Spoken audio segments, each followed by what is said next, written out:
Well, welcome to another segment of A Day of Light and Love 2025. Now, this event is online and free, and it's intended to support, to uplift, and to inspire people around the world who are experiencing a sense of loss or sadness or grief or separation from those they love during this most important of seasons. And I'm absolutely thrilled to kick off this segment with my very good friend, um, Linda Heller. And Linda has primarily been a teacher for all of her adult life. And she's had some side excursions into entrepreneurship. And she has multiple certifications in training modalities and therapies, long, long, long, long list. She's a seeker. She has been seeking to understand herself. And in that path of understanding herself, all of a sudden, she was able to offer understanding, not just for others, but to others and to assist them. So she coaches adults who desire to deepen their self-mastery through the conscious use of language to transform their lives, to full participation and engagement with every moment of their lives, welcoming change, which is the ultimate catalyst for growth. And so, with that, Linda, welcome. Thank you, Jeannie. It's such an honor. Well, you've It been has been here, my delight to join you yeah, you've been here before a few times, and a it's few times. always a great conversation. This year's theme is resilience, and when we were talking about, um, what all you wanted to talk about, the first thing that you did, which I found very interesting, the first thing that you did was to look up the word and define it to make sure that you had a full understanding. What did you discover when you did that little bit of research into the meaning of resilience? Well, I think that it's so interesting to me that you would start there. So, when I did it, in part for me, it's important that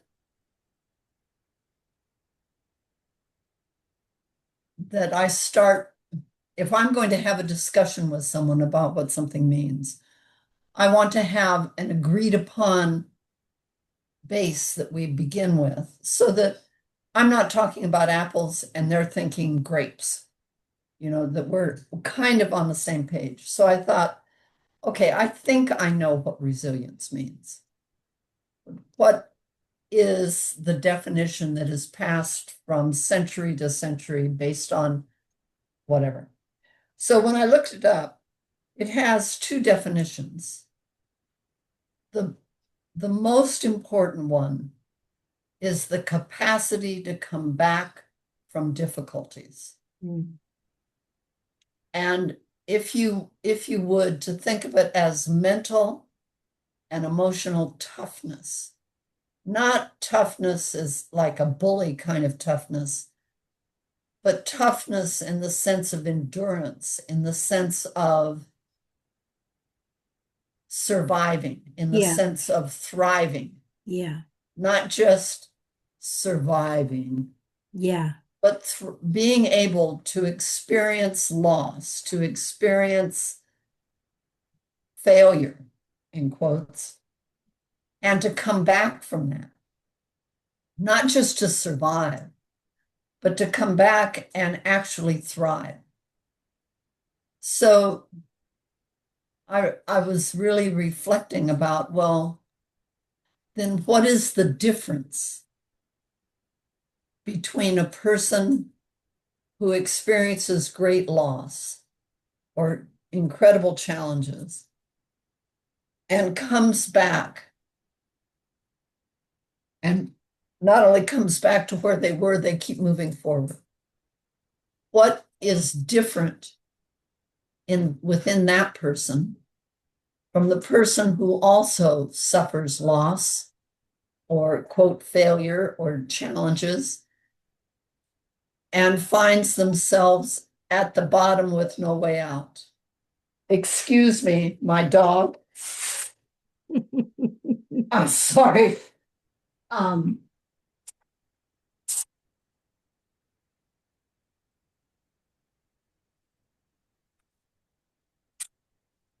at the age of 18, this little guy feels like the whole world should do what he wants on his time schedule. And it looks like he gets what he wants.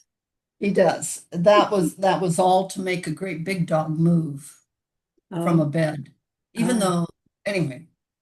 Even though So, there was another bed available, yes, it was that bed that he wanted. yes, yeah. So I was reflecting on that, and I was reminded of one of the very first self-exploration things that I attended. One of our goals or tasks was to work with a partner and share something with that partner, something awful, something that was life-changing, something that was, I guess you'd call it bad in your life. So my partner proceeds to talk to me about growing up in a family where she became the sacrificial victim of child abuse in order to keep the abuser from abusing her sisters, only to discover he did it anyway. So her sacrifice was for nothing. So she had, even 30, 40 years on, she had a tremendous amount of rage. So it got ready to be my turn, and my turn was like, I said to her, I didn't have anything like that in my life. You know, and she said, she said, it isn't about comparison, your pain against my pain. She said, your pain belongs to you. What was yours? It's not a comparison. And so I think about that when I think of your experience several years ago of losing your partner. And I think of it when I think of my adopted granddaughter who's lost both her grandmother and her father and her grandfather in the space of just like 4 years. And so I recognize that it isn't about comparing one loss with another, that each of us brings to that experience our own well of potential for resilience. And that perhaps, and it occurs to me just in looking at you when we're talking, perhaps it isn't that one pain is greater than another, or one is more real than another. That it's really about what tools do we have, what inner resources do we have that allow us to have the experience. What do we do with the experience? And do we allow our story of the experience to define us, or do we create a different story that we tell ourselves about the experience that gives us strength, that gives us opportunity, that gives us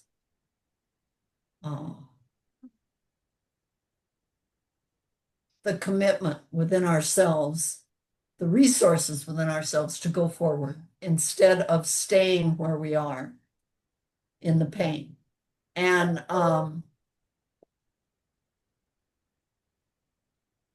so I think that for me, in the coaching that I do with teachers, some of them have had incredibly devastating experiences of being assaulted in classrooms by their students, of all different kinds of things. And so either they stay there in the trauma of that experience, or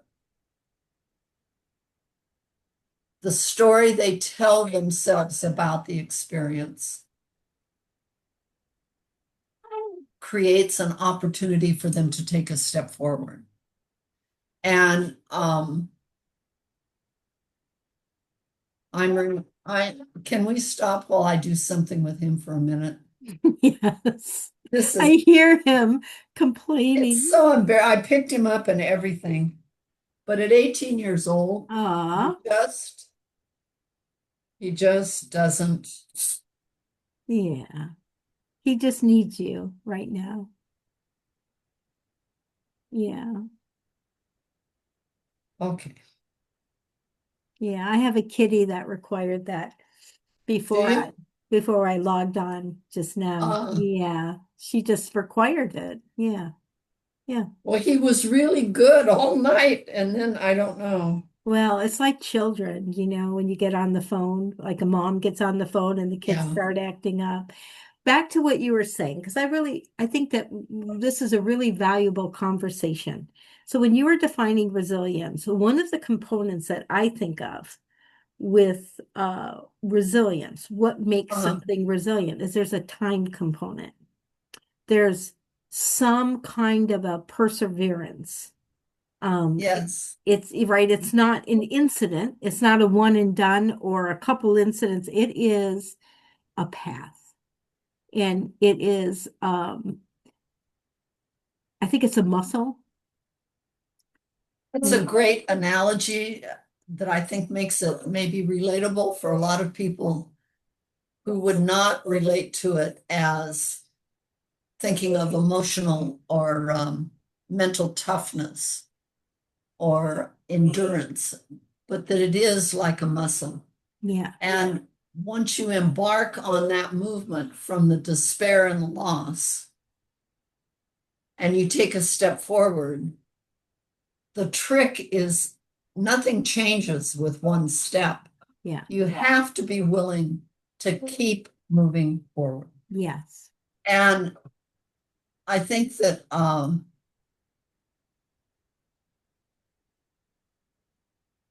yeah, I was going to say when I coached my teachers years ago, I heard a phrase, I don't know where it came from, and the phrase is, we do the best we can with what we've got, where we are. yes, That ultimately, no matter what happened, it happened.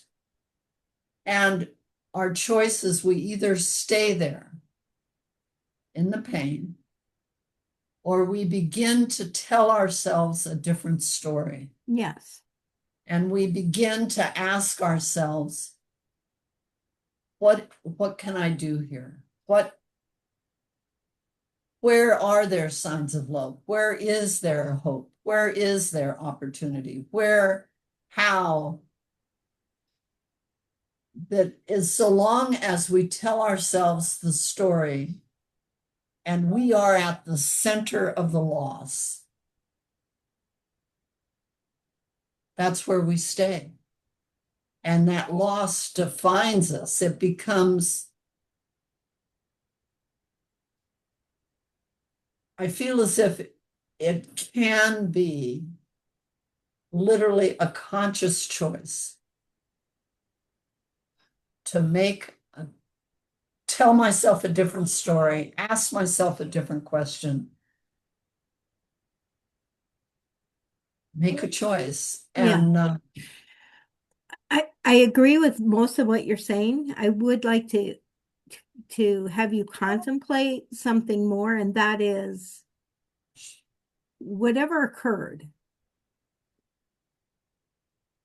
permanently alters.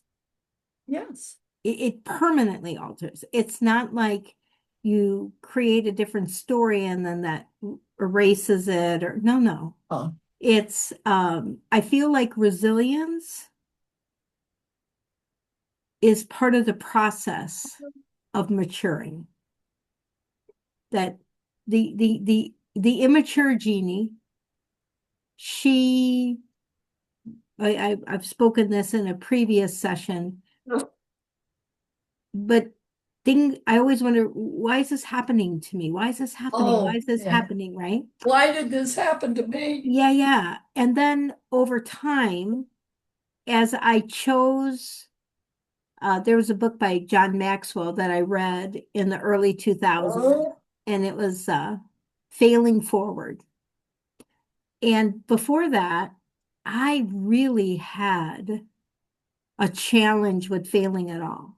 Now that sounds ridiculous because nobody, like nothing, in nothing will you ever master anything if you're not willing to fail, because failure isn't final as long as you keep going, right, right? Failure is the process of becoming, because if you already were it, you wouldn't be becoming it. You'd already own it. And so right. in order, so for me, what I found in my life and continue to find is that resilience is clicks, it engages and then becomes almost like a magnetic force. Like you when you go through something that's like you said, bad or something negative or something undesirable or something non-optimal, or your perception is that it is. Actually, it's inside of that there is a massive opportunity Absolutely. to rebirth yourself. But like you say, if you hang on to the story that you created around what occurred, then you're not taking responsibility. You're staying stuck in the event in your perception or there's that term narrative that I Right, use, I know you use it, and that's the story we tell ourselves. And then takes on and like it becomes the reality, but it's not necessarily the truth. It's just a version. It's a version of the truth. It's a version that sometimes it let me off the hook. Sometimes it softened things. Sometimes it made it someone else's choice and else's problem. And what I found, and this probably was coming out of my first marriage, I did a lot of work on taking responsibility, and that sometimes no choice, like an unspoken choice, is still a it's choice. still a choice. It's still a choice. Yeah, And learning these things, right? And learning um, that no relationship is one person, because by definition of relationship, you're relating to either something else or some other person or a partner. And so it's a dynamic, it's a dynamic exchange of energy. And so we all have some level of culpability or responsibility for every single thing that really comes up. And someone could say, well, no, I'm not responsible for blah, blah, blah, blah, blah. That might be true, but you are responsible for the version of whatever happened that you continue to repeat that that's right. keeps you locked into that event. And by definition, then if you're locked in, you're not advancing, you're not growing, there's no fail forward happening. And resilience to me is the birth of, I think it's an amazing energy. I think that once you've been through a few things, this too shall pass. Like you know that there's that thing that time heals all things, and to some degree, that's probably true. But I think we have to allow the healing and we have to be willing to persevere in spite of. Like to me, immature living, my own immature living was very based in because of. And the day that I recognized that I was still creating. So if I was just creating, living in the narrative, I was creating the same thing. And when I learned that, well, in spite of this, I choose this. And now, to someone listening to this who might be bogged down in unresolved trauma, unresolved hurt, and they've not practiced this principle, this can sound very sure.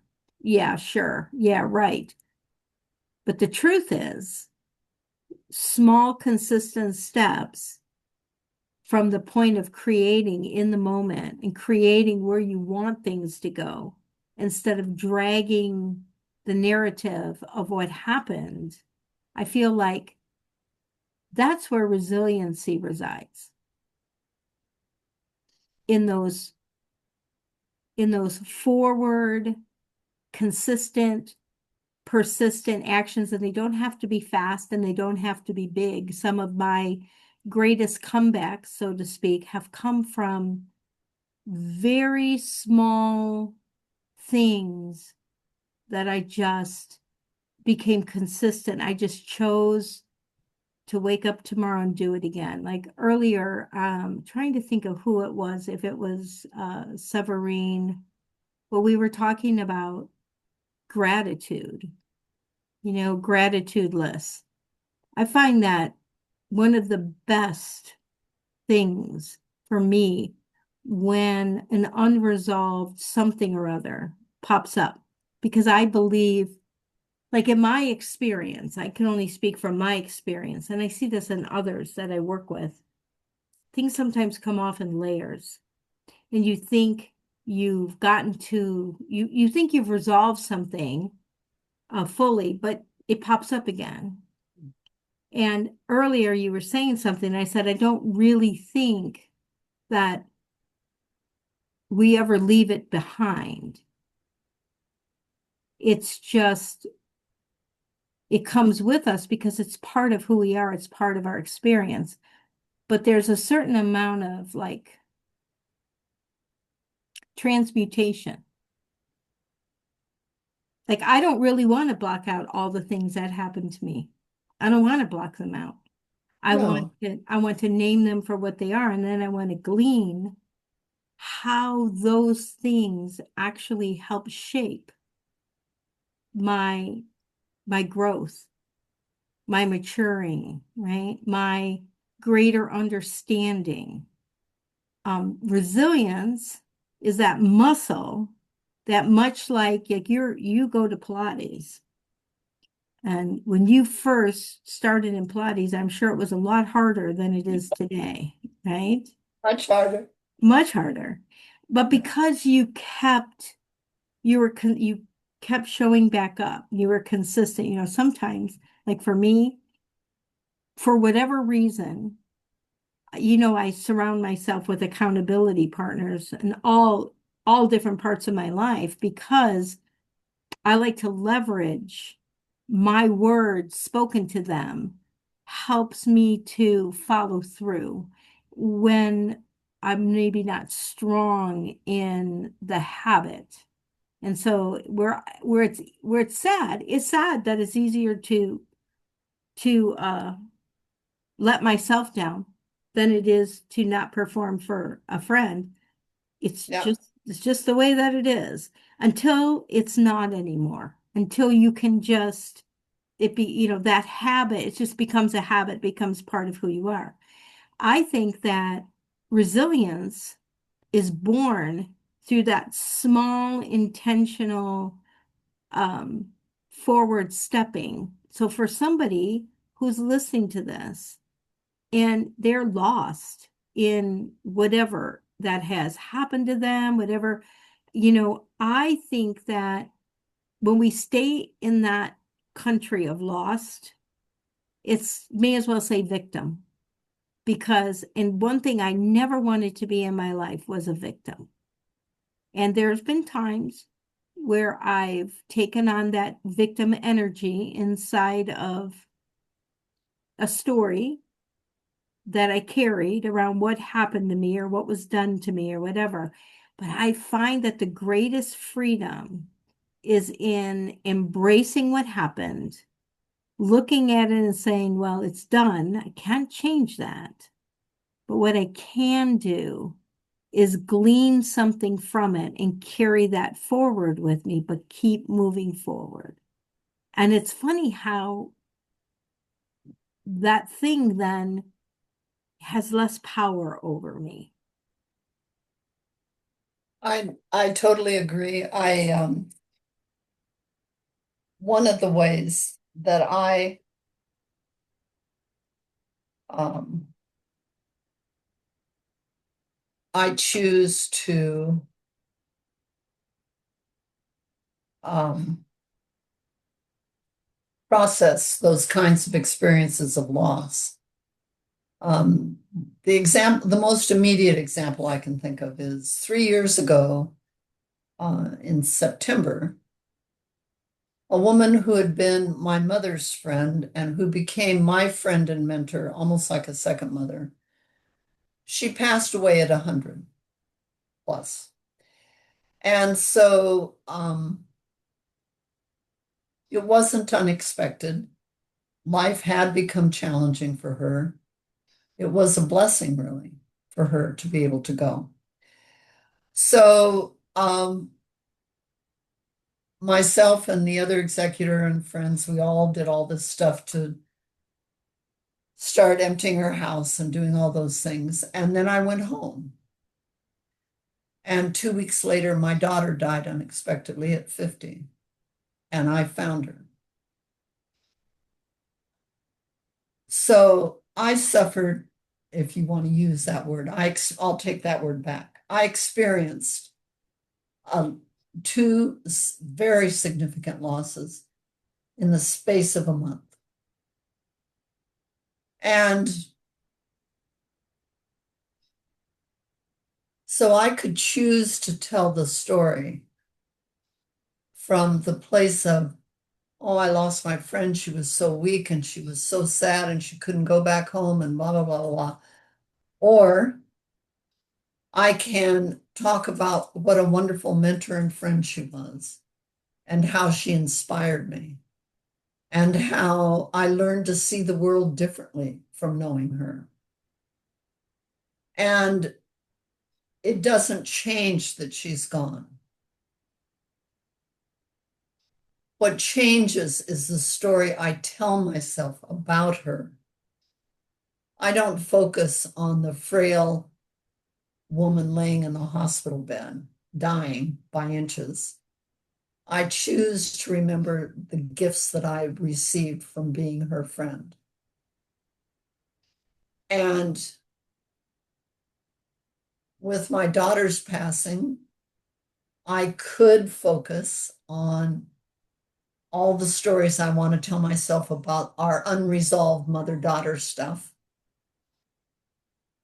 Instead, I consciously chose to find things to be grateful for when I remembered her.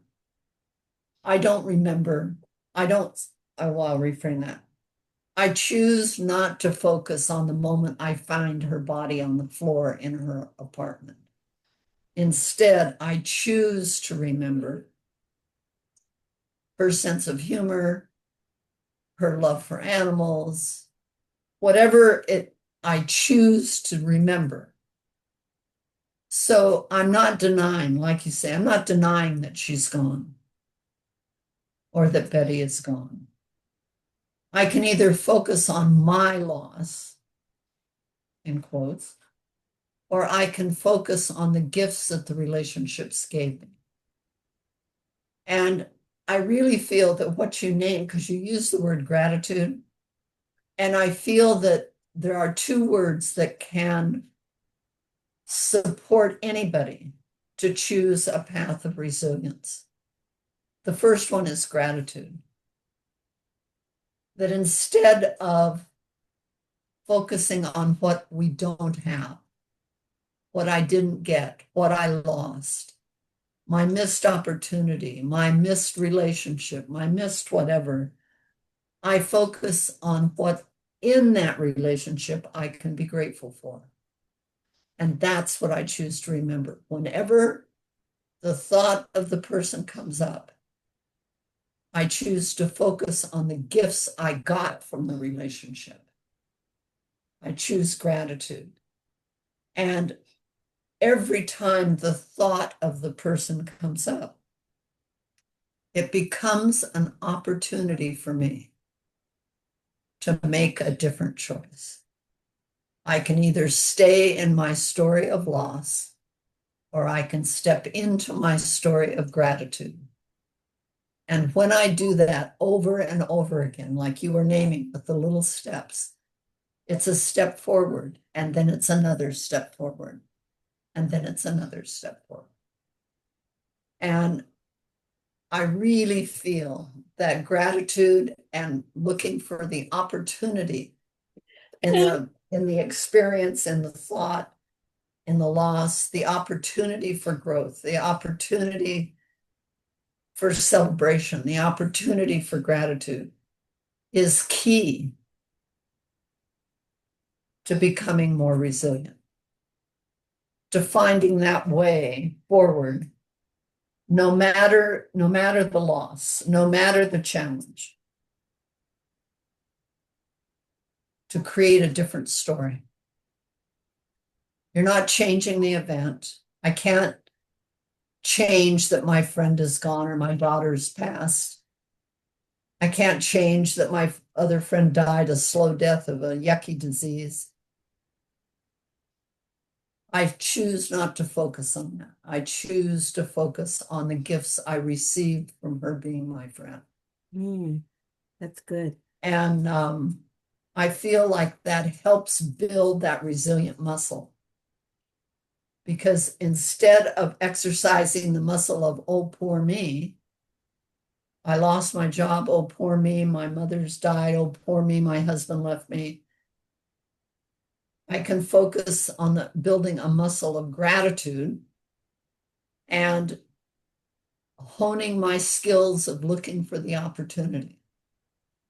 What can I learn from the experience? How can I make a different choice next time? How can I, in the midst of loss, find something to celebrate?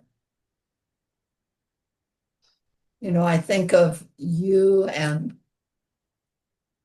Denny's passing and how sometimes in our conversations, we end up talking about the movies he loved,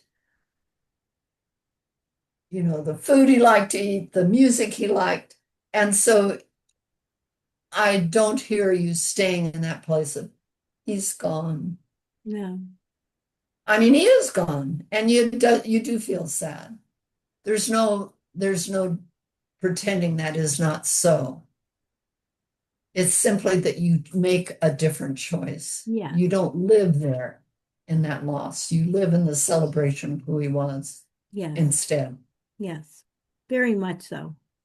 And And I think, it is a conscious choice that eventually just yeah. becomes a habit.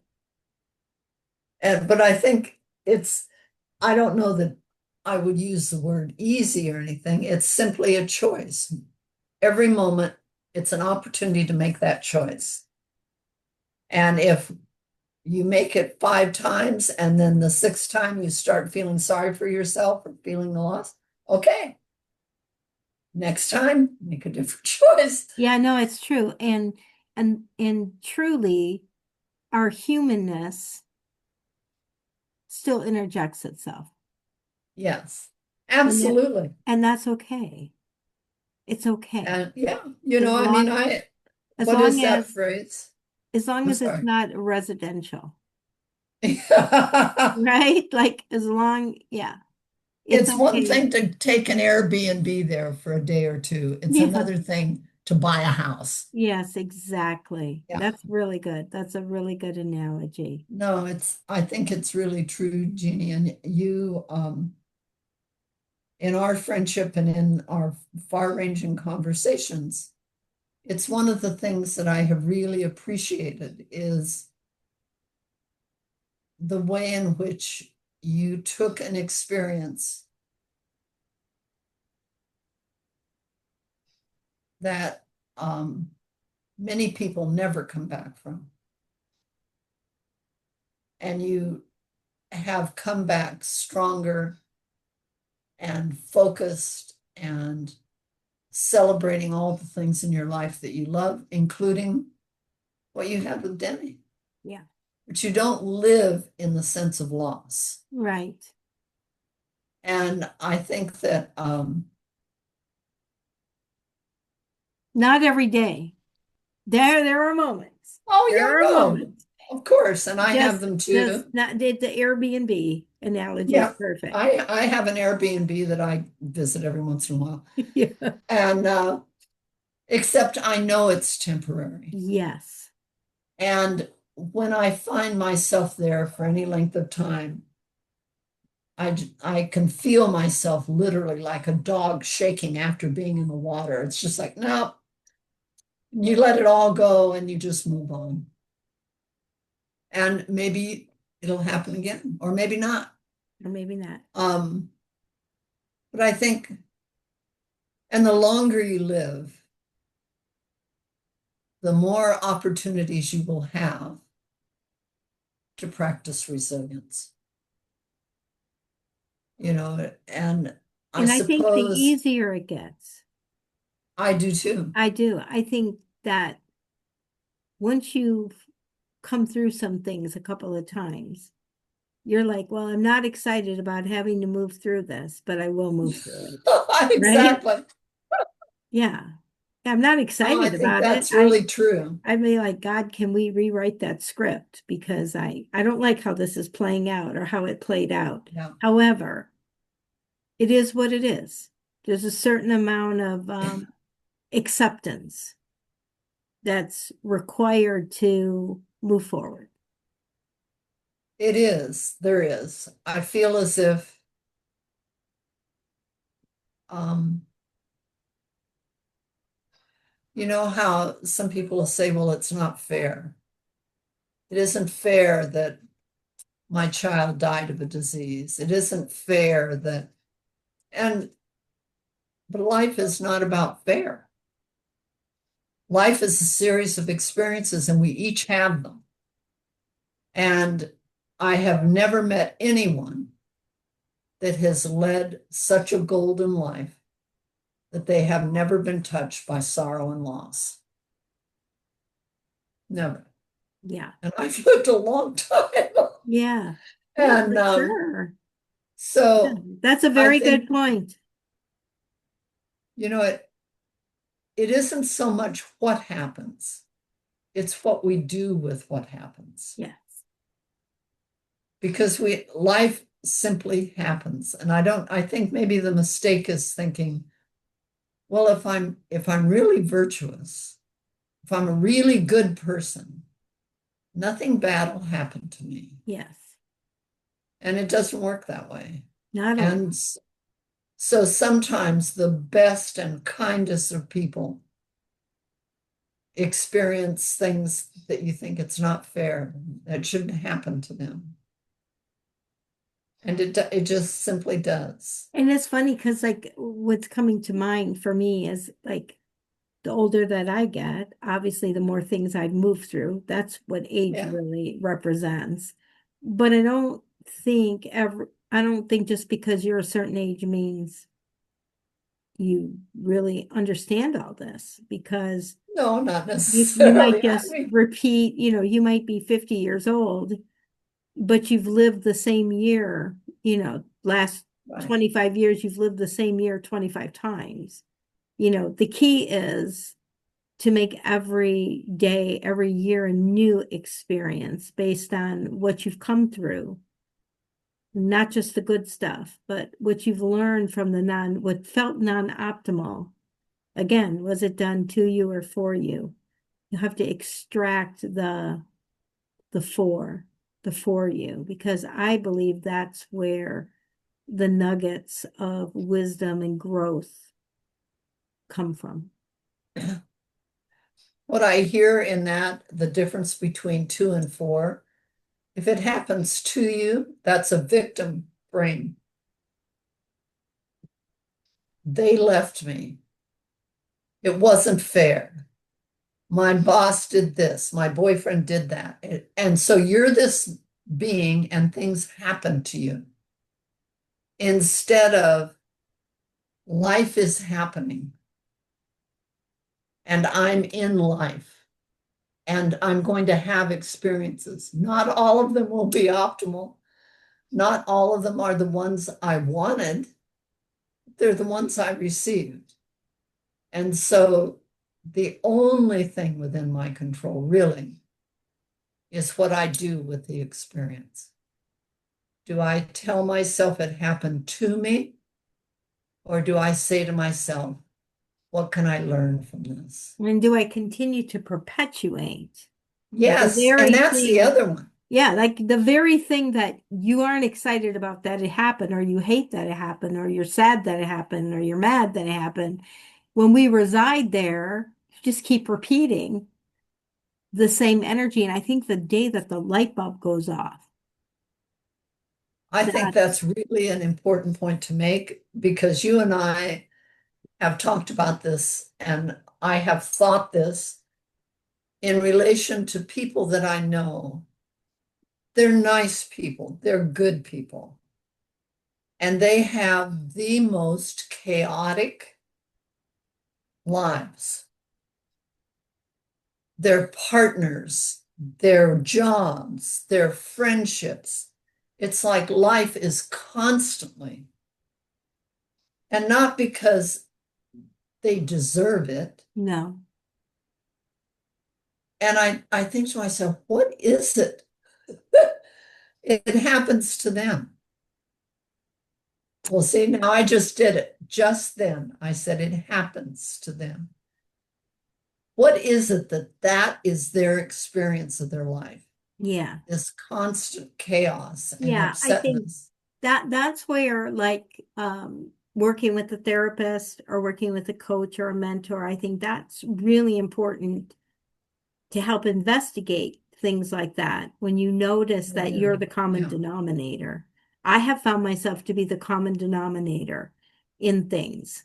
And then I go, well, right? So okay. Absolutely. So this has happened to me, this, okay, but what's the common? I'm it. I'm the Yep. common. Therefore, there's something in my interaction. There again, there's tacit consent choices, there's unspoken agreements, Well, there's and you wonder, what is it that I'm not seeing that causes these patterns to repeat over and over and yes, over again? and an outside perspective from someone who's beyond that is very helpful in saying step here, step here. I feel like life can be a minefield of sorts, right? And so you want to follow someone or work with someone who's already made it across, whatever the one is that you're seeking to cross, because I feel like that's actually the accelerator. That will move people forward faster than sitting and spinning, because our best information arrived us to where we are. So to go somewhere, quote, better, we need better information, better inputs. Exactly. And I think sometimes the input can come from consciously choosing a coach, for example, consciously picking a training or consciously saying yes to therapy. Sometimes the opportunity for change can be the most ordinary, unplanned. It can be a comment from a total stranger. And I think for me, that was one of the most powerful epiphanies, if you would, was to discover that change is not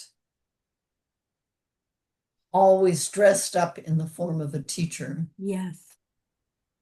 that change, opportunity for change can be everywhere and anywhere.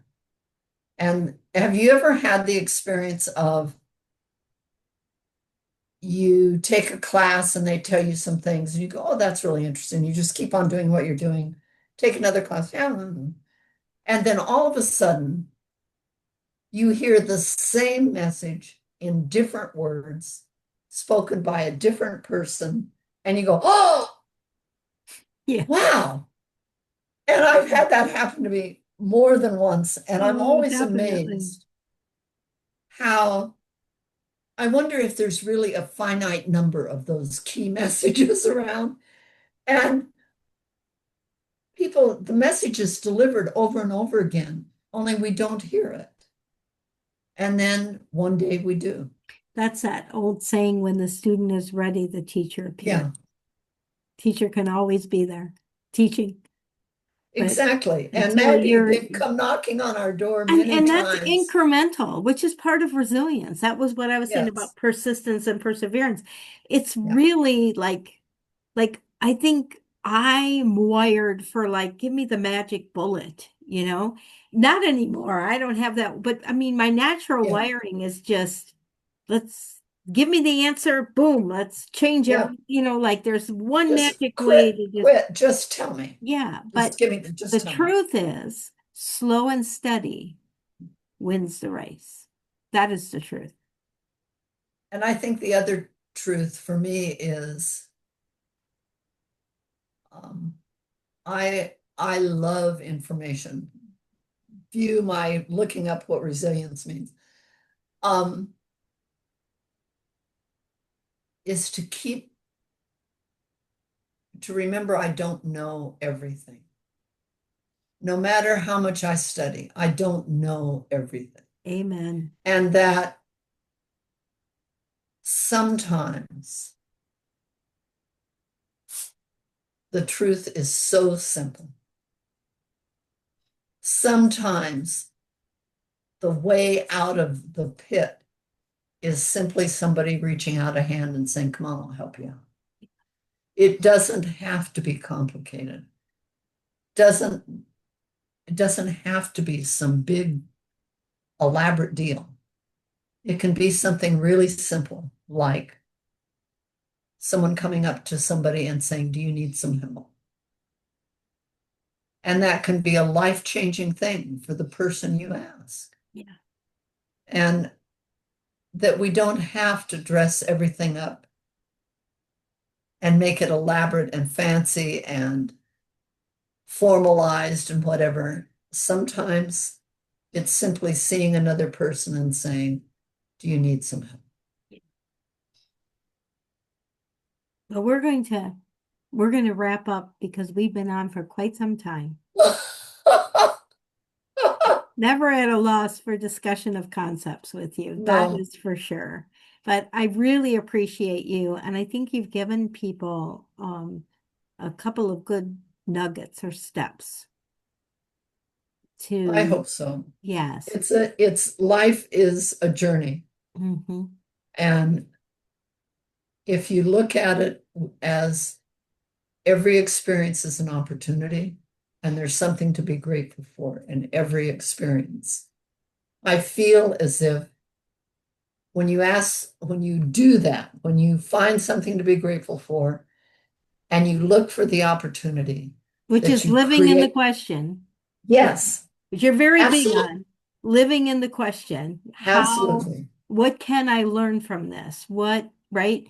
Um, Yep. how can I I grow from this? passionately believe that that can change your life. And that those two words lived can change your life. Well, thank you. Thank you, Jeannie, for who you are and for being in the world. Ah, I feel the same. I look forward to the comments. People, please reach out. You may desire a conversation with one of us. We're very open to it. Support is a very important component of, for myself, and I'm sure Linda, you would agree that, the Yeah. support of others, and sometimes it's serendipitous, unexpected, just Yes. someone arrives in a moment, you would, like you said, you hear something, and then all of a sudden something got healed, or Some of the most a profound layer got, experiences. what's that? I said some of the most profound life-changing experiences for me came from strangers. Ah, wow. That's a whole new conversation. Next Thank you. year. Thank you, Linda. And thank you Thank all you, Jeannie. for being a part of our event and listening and hopefully gleaning and gaining and taking a couple of nuggets from Linda. Thank you so much for sharing your time and your wisdom with us. Thank you, Jeannie. Blessings. Thank you.